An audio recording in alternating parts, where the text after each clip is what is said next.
Hoy en Panam Post conversamos con Tiziano Breda, él es analista de Crisis Group para el Triángulo Norte y Nicaragua. El tema que vamos a tratar hoy tiene que ver con la migración irregular hacia Estados Unidos y qué pasa en estos países centroamericanos que sirven como puntos de tránsito. Bienvenido, Tiziano. Hola, Oriana, Hola. muchas gracias por tenerme acá. Bueno, quiero comenzar dando un breve contexto sobre el tema, porque bueno, estos dos últimos años hemos visto cómo la migración irregular hacia Estados Unidos ha aumentado de una manera que inclusive desborda a los agentes de la patrulla fronteriza estadounidense, eh, pero la migración irregular no solo viene representada como un riesgo para la vida de los migrantes, sino también como problemas a los países receptores al verse saturados en sus puntos migratorios, cuando tienen que, en el caso de Estados Unidos, tramitar todas estas solicitudes de asilo y las comunidades aledañas también se ven afectadas. Pero hay un punto que parece abandonado de cierta manera y tiene que ver con los países centroamericanos por donde pasan estos migrantes. Por ejemplo, los venezolanos cruzan alrededor de 7 países, sin embargo, ellos están siendo los protagonistas de este tema actualmente. Entonces, se habla mucho, como te digo, de llegar a Estados Unidos, pero ¿qué pasa en el medio? Y ahí es donde quiero preguntarte, ¿cómo ves la posición de estos gobiernos centroamericanos en cuanto a la migración irregular? Porque pareciera que es un tema que no está dentro de sus agendas, teniendo en cuenta los modelos políticos de cada uno de ellos. Sí, bueno, claramente por lo general el tema de atención a migrantes de otras nacionalidades es muy sensible en esos países centroamericanos, ya que son también países expulsores de grandes cantidades de ciudadanos. Por lo tanto, digamos que este tema yo creo que se ha intentado de esconder, de tratar de manera muy silenciosa, precisamente para no dar la impresión a su propia ciudadanía que se esté fortaleciendo los servicios o se esté atendiendo de manera mejor, digamos, a los ciudadanos, a los migrantes que pasan, que transitan por el territorio, que a los mismos ciudadanos que están en una condición de necesidad y que deciden eventualmente migrar hacia el norte. Luego hay que diferenciar, yo creo, entre las diferentes situaciones pues, políticas y las diferentes condiciones que hay en los países de Centroamérica. Realmente Panamá y Costa Rica son países que tienen cierta capacidad, o bueno, por lo menos tienen una situación socioeconómica en que permite a varios, que hace que varios migrantes o solicitantes de asilo pues pidan, se paren, digamos, su camino en estos mismos países, aunque las autoridades de esos países se han visto desbordadas también. Claramente esto es más complicado para los países del Triángulo Norte de Centroamérica, en donde no hay capacidad alguna o muy mínima para efectivamente pues, ofrecer protección, ofrecer oportunidades a los migrantes. También hay un tema, por ejemplo, con los cubanos, el tránsito de los cubanos por Centroamérica, que ha sido casi alentado como decisión casi explícita de parte del gobierno de Nicaragua al levantar el visado para estos ciudadanos a finales de 2021 y a partir de entonces hemos visto una subida dramática en las llegadas por tierra de ciudadanos cubanos a la frontera sur de Estados Unidos que probablemente hayan ingresado al continente, por así decirlo, a través de Nicaragua precisamente. Entonces, una temática que en cambio no se ha todavía dimensionado, creo yo, porque es un hito que Centroamérica se haya vuelto no solamente un lugar de origen en su, digamos, principal característica, sino que también un lugar de tránsito de una cantidad ingente de migrantes. Y lo único, quizás para terminar, que quisiera resaltar es que hay episodios que se sobresalen de vez en cuando, sobre todo de un trato diferencial a migrantes extrarregionales o de, digamos, de habla no hispana, particularmente los haitianos y los migrantes africanos. Se ve un trato un poco diferencial por parte de las autoridades a este tipo de migrantes. ¿Qué tipo de trato, de qué tipo de trato estamos hablando? ¿Mejor o peor que...? que los Un demás. trato peor, o sea, se ve Mm. un aprovechamiento de parte de las autoridades en muchos casos de estos migrantes que ya tienen pues, claramente unas condiciones socioeconómicas muy complicadas, pero también adicionalmente no tienen recursos lingüísticos, ¿no? O muy limitados al intentar relacionarse con albergues, con comunidades, con autoridades, y por lo tanto esto a veces se ha visto, se ha traducido en ciertos comportamientos de aprovechamiento por parte de locales y de autoridades. Bien, y sabemos que, bueno, estos migrantes salen de sus países de origen por tema crisis, pero si quisiera que nos hagas un breve recuento, a tu parecer, ¿cuáles son los factores que se conjugan detrás de la migración, detrás de la migración irregular? Porque sin duda también tiene que ver con las políticas migratorias de estos países centroamericanos. Hace pocos días, Honduras suspendió la multa de unos $200 que imponían a los migrantes que pasaban de forma irregular por allí. Entonces, esto puede ser uno de los factores. ¿Cuáles pudiéramos enumerar para, como incentivo de este tema que está ocurriendo ahora? Bueno, por lo general, como mencionaba, no es que haya una política migratoria integral o de atención a población migrante de otros países que estos países centroamericanos hayan implementado, más allá de lo que mencionaba sobre Nicaragua con los cubanos. Haces referencia justamente a esta medida que precisamente se relaciona con lo que decía que era una práctica de aprovechamiento, la de haber impuesto una multa muy alta para los migrantes indocumentados, a sabiendas de que la mayoría de ellos, pues claramente eran de nacionalidades, cuales haitianos y otros. Eh, y en general, digamos que no es que las políticas migratorias de los estados centroamericanos pues alienten, la verdad, el tránsito de los migrantes por esos países. Por lo contrario, esos migrantes pues tienen a menudo que sobornar a agentes de frontera. Precisamente estas multas se introdujeron con un precio. Hemos escuchado varias historias de digamos, agentes de fronteras que ofrecen pagar un precio menor en trámite de soborno, básicamente, para dejar pasar a estos migrantes. Entonces eso se ha traducido incluso en prácticas pues, de corrupción, se podría decir. Lo único en realidad que se ha hecho y que se ha demostrado, o sea, que ha sido muy evidente, en términos de trato, sobre todo de los grupos masivos de migración, ha sido lo que ha hecho Guatemala, que fue básicamente eh, eh, lanzarse, incluso con el ejército, en contra de las caravanas que se formaron a principios del año pasado y que siguieron de alguna forma intentando formarse para evitar que esta migración fuera de tipo masivo a través de caravanas. Y ahora quiero trasladarme hacia Estados Unidos, porque bueno, cuando el presidente Joe Biden era candidato todavía, junto a Kamala Harris para la vicepresidencia, ellos aseguraron que iban a abrir las fronteras para recibir a los migrantes. Es un mensaje que llegó a las personas que estaban interesadas en llegar a Estados Unidos y pareciera que esto los empujó finalmente a ser parte de los números de la migración irregular. Por testimonios que se recogieron en ese momento, ellos aseguraban que habían escuchado a los candidatos y eso los llenaba de esperanza para el sueño americano.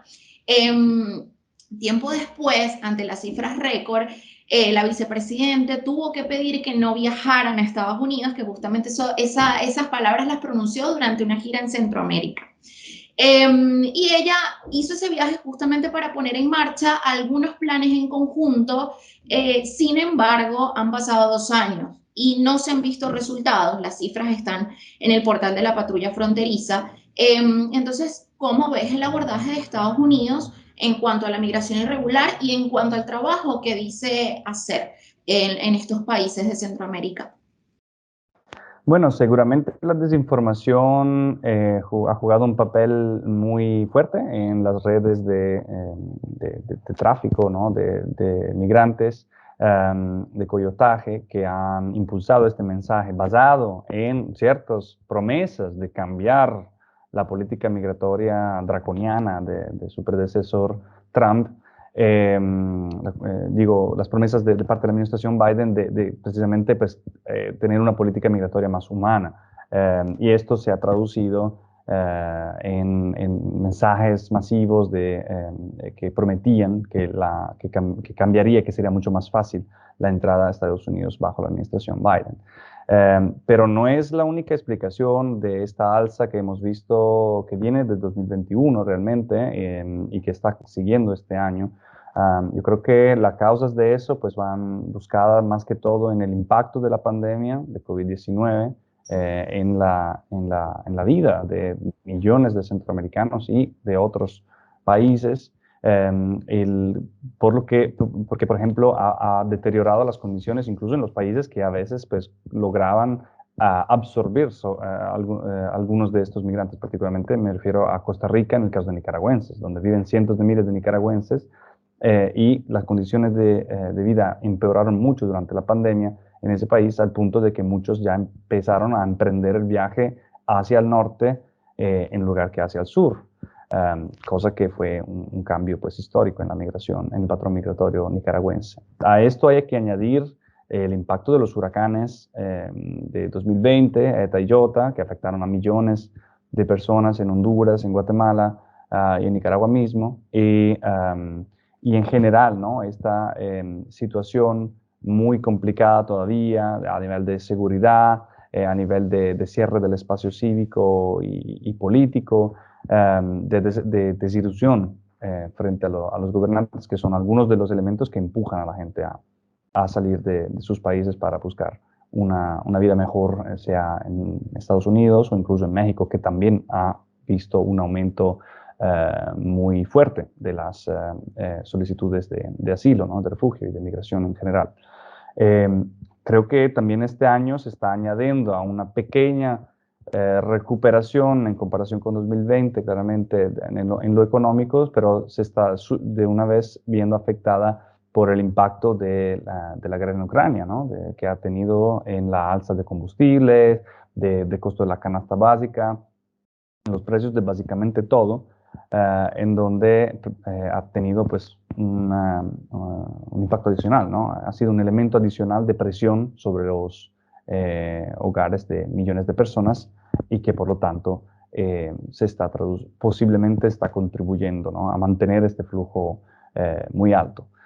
Ahora bien, la administración Biden se enfrenta con una disyuntiva entre, digamos, un entendimiento quizás mejor de las que son las causas, ¿no? Raíces estructurales de la migración centroamericana y la necesidad de buscar medidas paliativas e incluso de mantener ciertas medidas draconianas ¿no? de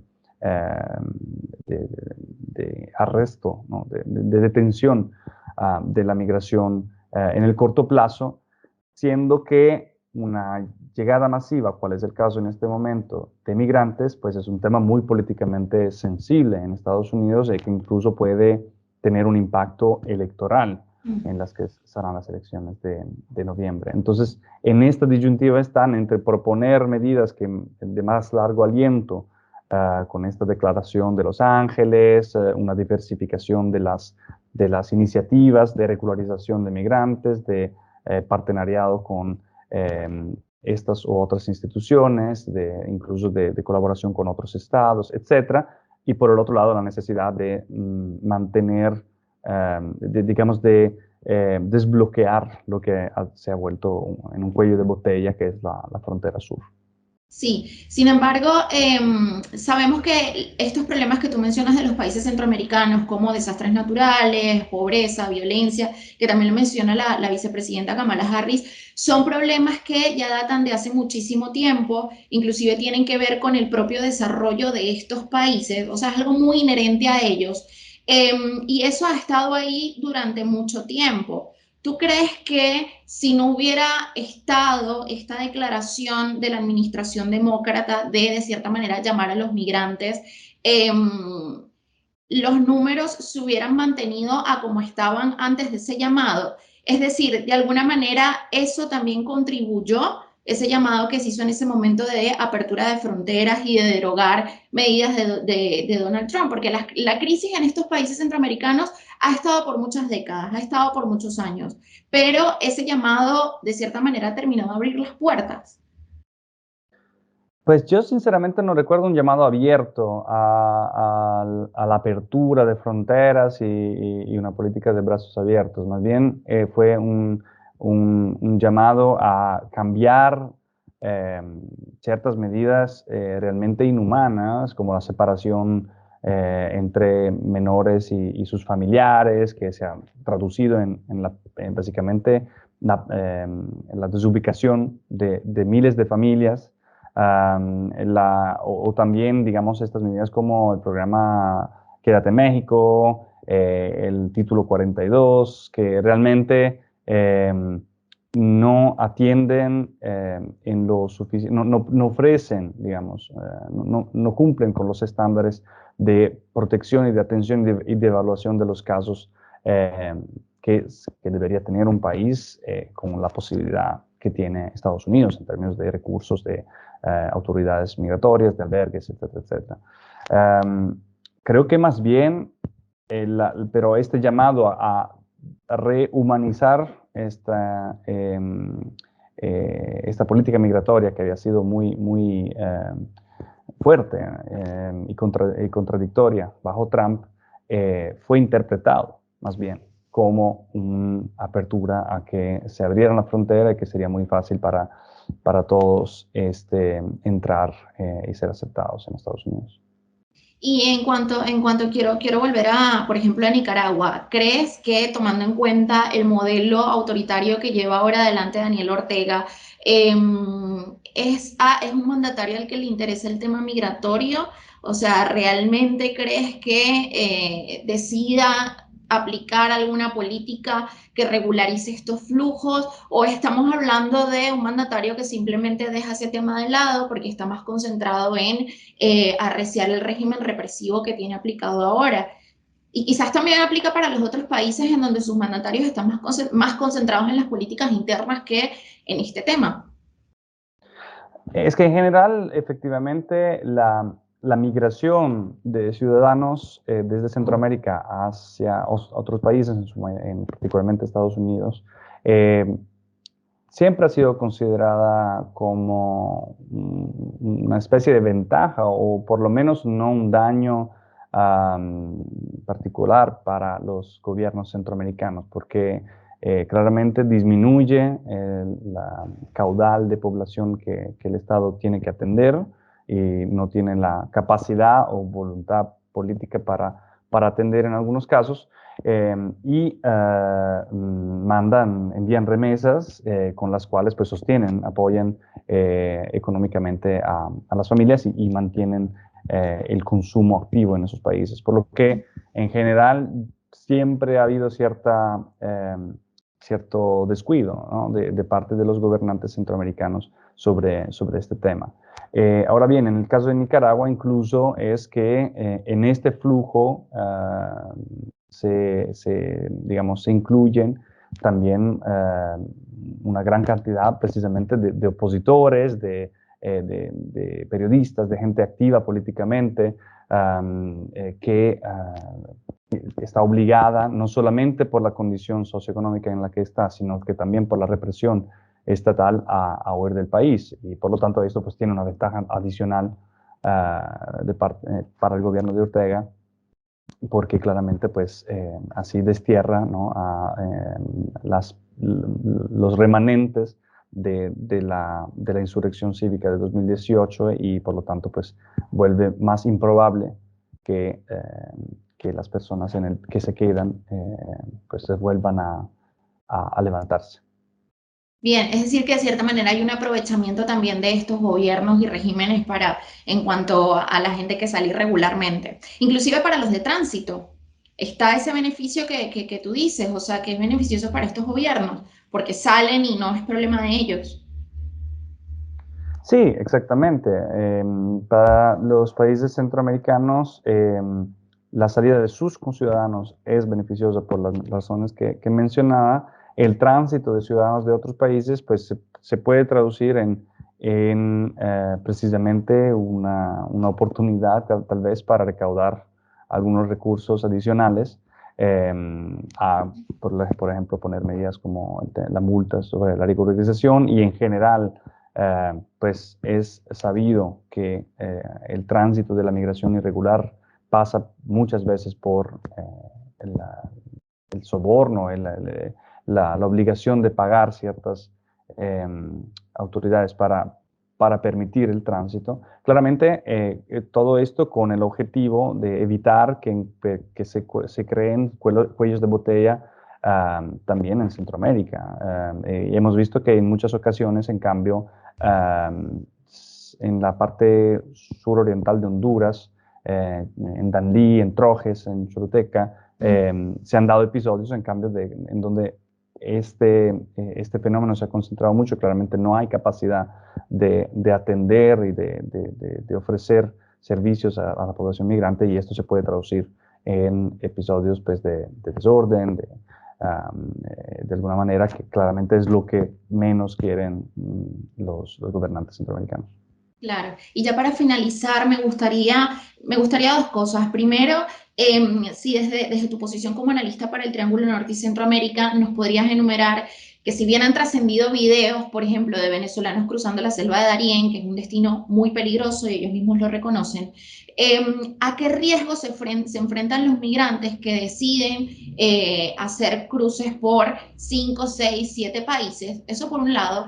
Y en concreto, ¿qué políticas migratorias se podrían implementar desde estos países centroamericanos? No sé, por ejemplo, algún incentivo laboral en donde se les ofrezca trabajo a estos migrantes y se vea beneficiado tanto el país receptor en su desarrollo como los migrantes teniendo ingresos adicionales, ingresos. Entonces, nada, serían esas dos cosas. Sí, bueno, efectivamente los migrantes que pasan por Centroamérica y que llegan del Darién, enfrentan, además de todos los riesgos a nivel de seguridad que enfrentan todos los migrantes al pasar por México o por tierras de cárteles, al poder ser extorsionados, al poder ser secuestrados, violados, sobre todo en el caso de mujeres, y bueno, incluso pues asesinados, sobre todo si pasan sin haber precisamente pagado el permiso, entre comillas, a ciertos grupos criminales.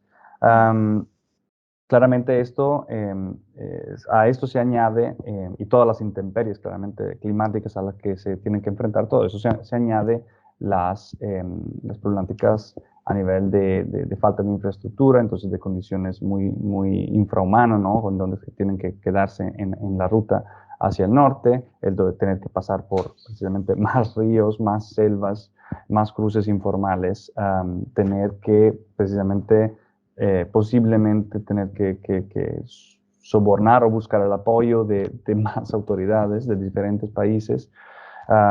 Entonces se multiplica básicamente el riesgo y los obstáculos que puedan tener los migrantes que ya salen de Centroamérica hacia el norte. Los países centroamericanos temo que no estén en la condición para implementar políticas beneficiosas para los migrantes en tránsito o para que se queden en esos países, precisamente porque tendría un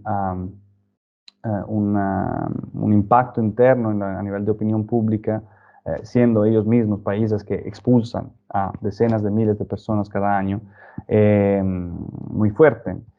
Más bien siento yo que debería por lo menos potenciarse la red precisamente de albergues, de servicios que se le puedan ofrecer, de orientación, de atención médica, salud y humanitaria a las personas en tránsito, y que se busque la manera de formar canales básicamente, ¿no? De tránsito, o que si el destino final es Estados Unidos o México, se encuentren maneras para agilizar, básicamente, por vía legal, este proceso, este camino migratorio. Bueno, Tiziano, te agradezco muchísimo por tu tiempo y bueno, de nuevo un placer tenerte en entrevista para Pan Am Post. Siempre es un placer acompañarles. Gracias, Oriana.